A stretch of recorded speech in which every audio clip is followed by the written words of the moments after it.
Kyle here from OMG Reviews, here to do a review of the Squid concert last night in Minneapolis at the Fine Line. I'm wearing my new Squid t-shirt that I picked up. The way I do videos now, I can't capture a lot of the t-shirt artwork. I should just show the t-shirts as opposed to wearing them. Some people do that.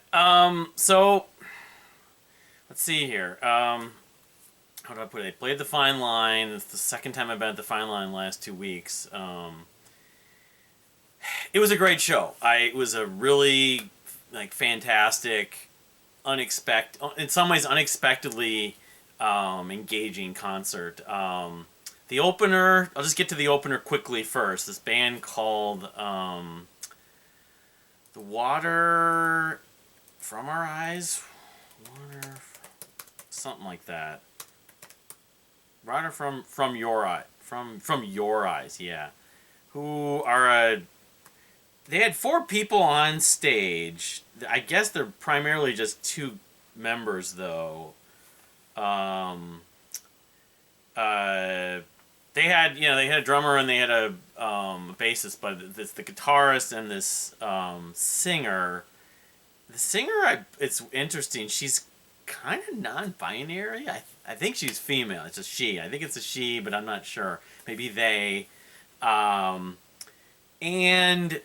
I know some people that like them on Instagram and everything. I think they're from they're formed in Chicago, but they're now based in New York, I guess. And they've been really popular, and I actually wish-listed one of their albums. The thing is, I like moments of their set. The biggest issue I and many people noticed about them, though, is that the vocals, in two potential issues. One, you could barely hear them at all. At least it took about halfway through the set, and even between songs, when their singer was speaking, you could barely hear them. And I'm not sure if that was kind of the approach they wanted. It was like they were using distortion on the vocals or something. But, so I was kind of just, I thought it was okay. They had some moments. They definitely had some moments in their music. It was sort of noise rock, post-rock.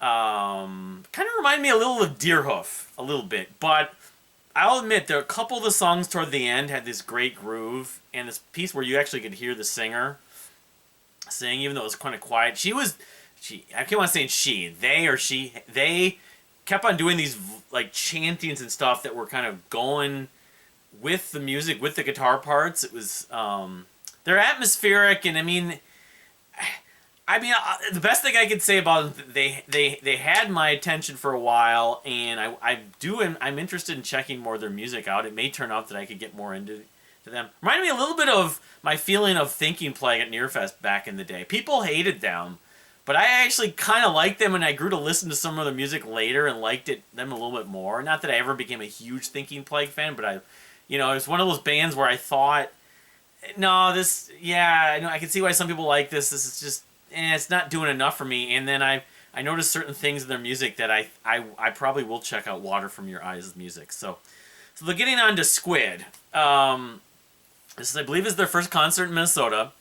And I had peeked at the set list from the previous couple shows, Chicago and everything, and I looked at what they were playing, and they were playing a lot of the stuff I was looking forward to, because they have the 2 standard full-length albums. 2022 is on Monolith, and 2023 is on Monolith, and 2021's debut album, Bright Green Field.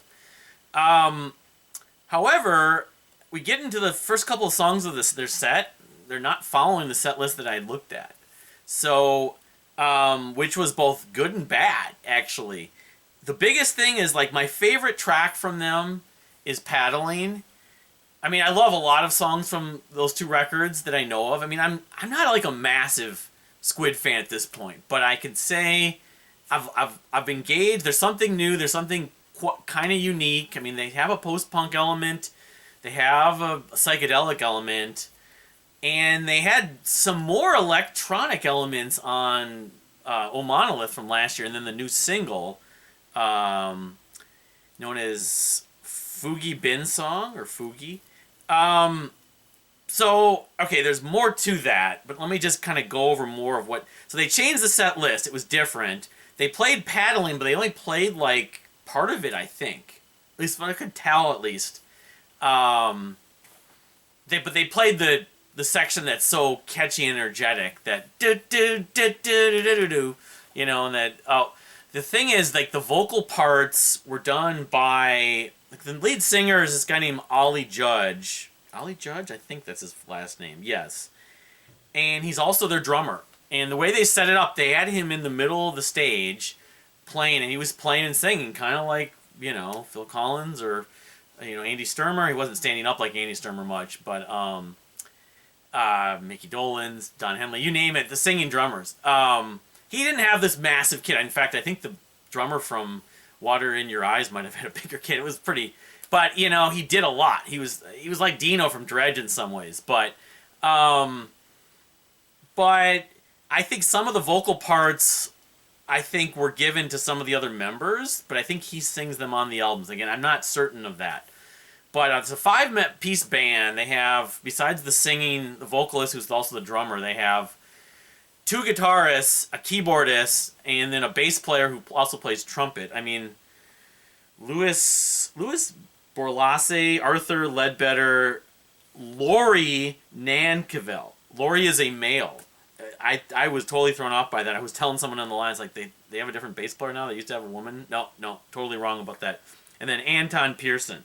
So, these are all kind of like, some of them are kind of like all multi-instrumentalists, because they were, that's why, so, this show just, it was pretty consistently off the charts. Not every, but these were like jams, like, the track list. Okay, Fugi knew Fugi, let me look at the, I wrote that. See, I tried to get a set list after the show. Had pretty good success, including at Mayor Hawthorne. I think I got it. Yeah. But, I went right down there. They didn't do an encore, and I just went right down there, but people got them. There were 5 set lists, and people got them ahead of time. But I found someone who I was waiting to get out of the show, and I asked her, this girl, if I could take a picture of it, so I did. But Fugi Bin Song was the open track. That's the new track that wasn't on O Monolith. Undergrowth, track off of O Monolith. A lot of people like. Then a new song, and I guess according to what is part 2 of it, called Pancake Day. And I'll get more into that in a minute. Then Paddling. It's like the that's where they segued it, or like, man, I've listened to Paddling again, but I swear they did not play the first couple minutes when it leads up to the super like busy, catchy section. Then a song called Glass, which is new, I believe. Paddling's from Bright Green Field, by the way.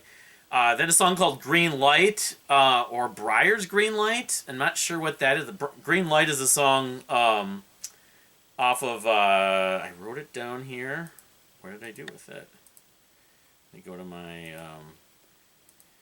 I think that's off of the last album. I mean, again, I don't know the records like the top of my... Green Light is off of, no, it's off O Monolith. Okay. Then, because I put this into that lesson at .fm and someone corrected it. After the Flash, which is also off of, I believe off of O Monolith. Yeah. That, the song Swing in a Dream, the first track off O Monolith. Then a song called Broadcaster, which I'm pretty certain I have not heard, but that's not a new song. It's a song they released as a single in 2020. Wasn't on an EP, I guess. Then Pamphlets, the last track off Bright Green Field, and then Bright Green Field, yeah. And then Blades. I think it's The Blades. And of course, they write it down. They don't write all the words down. I was just transcribing the set list that I got the picture from. So, but I'll just say that, okay, like, a lot of these songs, they were doing these, like, extended jams. And they went into, like, these trippy mode with keyboards, and it was very psychedelic.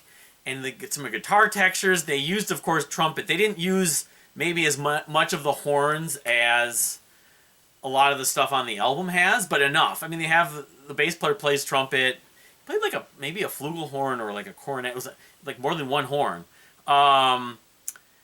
And I swear, like the keyboards, and at one point they're all playing percussion instruments, playing like cowbell, and they were extended every like besides paddling, narrator, of course, which is a banger. It's like a showstopper. Favorite was like one of the first singles they released. That was maybe the first song I've heard from them. After the Flash, pamphlets for sure, and Blades or the Blades. But the other thing about it is these new songs, it's kind of coinciding with these extended sort of trippy jams and like energetic jams. Pancake Part 2, or Pancakes, whatever it's called, Pancake Day.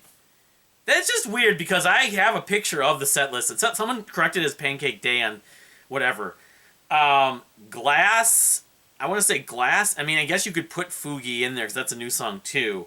But those two were, and maybe one of these ones I didn't know, or whatever Briar Green Light mean, the Briar part of Briar Green Light, or what's the other one? Broadcaster possibly as well. Had like this emphasis on electronic long since, which they did some of that. Compare the two records, Bright Green Field to O Monolith. O Monolith they brought in some synths on some of the songs. The thing I kind of had a little issue with O Monolith was a lot of the free jazz emphasis. There was some free jazz in, because these post-punk bands coming out of Brixton, Black Country New Road, and Black Midi, they're definitely kind of into beyond the post-punk influence, whether it be Talking Heads or Gang of Four or XTC even. They seem to also have an emphasis on jazz and free jazz. That's kind of why they're kind of being considered sort of progressive in some ways, because the jazz element. But the free jazz, which to me, free jazz is very hit and miss. Some of it I do not care for, like Song X from Pat Metheny. Not a fan. A lot of free jazz loses me. But sometimes it works. And I felt like on O Monolith, the free jazz kind of got in the way a little bit, although it wasn't that long of a record. But my impression of seeing some of these songs live is they were going way, like the energy and the flow and the electronic elements and some of those guitar textures. It was very space rockish. Space rock and psychedelic. I'm wondering if their next records are going to have Pancake Day or whatever it's called, Fugi maybe, the song Glass, is going to be more electronic potentially, or more space neo-psychedelic. The other thing is the crowd was definitely vibing off them at points, so much that they were doing their hardcore dancing, the not slam dance, but what's the other term for it? I call it hardcore dancing, but it was, but the punk kids like doing that.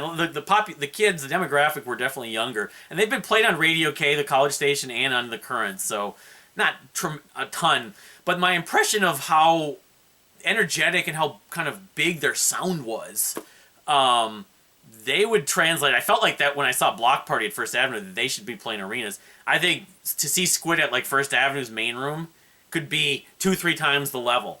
I was getting flashbacks to somewhat of like Mute Math, some of these bands that I saw live, where it was a different beast and it was just a different energy. It brought their music to a new place in some ways. It was off the charts. They were very good in terms of their stage presence. Like the singer Ollie, the drummer, he was talking to the crowd, talking about Prince stories and stuff like that. And I made a comment on how I met Prince on the Instagram post at Cheapo and everything. But it was. I mean, I've seen some good shows of last year, like the Maverick show and the Warning a few years ago there, and the Peter Gabriel show and the Deer Hunter. This might be the best of all those shows. It was just so good. I mean, there were a couple of lulls, but as a whole, it just like fit. Like other than not getting the set list, I went to go get Pizza Luce, and some woman said to me, "Why are you wearing a mask?" And I just walked right by. That was a little weird, but yeah, I mean, this was like it's like compared to the Mayor Hawthorne show, love Mayor Hawthorne, but I was sitting more in the middle upstairs rather than on the right. This just totally, like, I would definitely want to see them again. They would potentially be one of those sort of can't miss live bands, depending on, I mean, it was just, I was a Squid fan. I wanted to see them. They're from the UK. I figure, I don't know, want to help them, want to support them and see if we can see them more. But my feeling about them live, definitely. I mean, they ought to see them again to see if they can continue to have this. But if they ended up at a bigger venue and at main room, oh my god, it's gonna be crazy because last night at Points was crazy. So big thumbs up to seeing Squid live. Have you seen Squid live? I'd love to hear your impressions. That whole set list change was one thing. I mean, I still think Paddling was sort of abridged. That's about the only other issue, even though that's my favorite track. But oh man, they were so great. They were just this big, like there were 5 members, of course, but it's like they're all getting into it. One of the guitarists, a bunch of them all did vocals besides the drummer, but one of the guitarists was kind of just standing there. But I mean, they just seemed to really enjoy their set. And it didn't even go late. That was the other thing. Is the show ended at like 10:45. I mean, I think it was 18 plus. So, so again, yeah. Have you seen Squid live? I'd love to hear your impressions. Are you going to if you get the chance to see them? And I still kind of wonder about. I mean, I was thinking I should have worn an everything shirt, but if they could do a tour with like Foles or everything, because a couple of their songs have like a math rock element anyway. That shouldn't necessarily matter, but. I think that would be a great touring match, either Everything, or actually the Everything show I saw back last fall wasn't even in comparison to the show last night. But I think just from a style and appeal standpoint, they would be a great match for Everything, or Fools. Obviously, like the Brixton Band, like they did a tour with Black Midi. I know Black Midi was here, or Black Country New Road. I don't know what their deal is with their singer, but. Anyway, thank you for watching. Please subscribe if you haven't subscribed. Give it a like, ring the notification bell, and we'll see you next time.